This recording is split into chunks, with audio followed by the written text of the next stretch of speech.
RM7 je sekali dengan ayam, sayur, kuah banjir.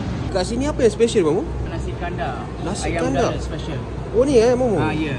Nasi laut sayur RM7 saja. Nasi biryani ayam dara satu set RM10. Nasi kandar ayam dara RM7 je sekali dengan ayam, sayur, kuah banjir.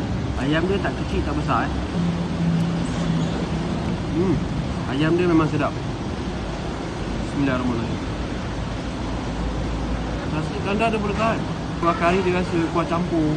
Nasi biryani ayam dara sekali dengan kuah kari. Untuk kederai orang cakap. Sekali dengan ayam dara.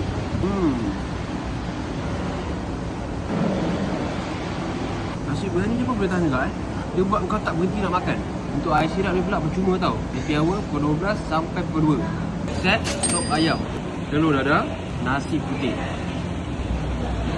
Kuah dia pekat juga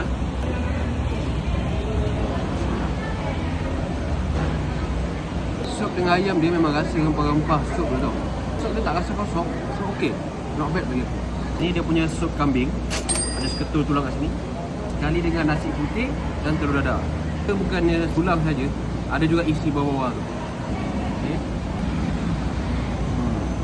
Kambing dia lembut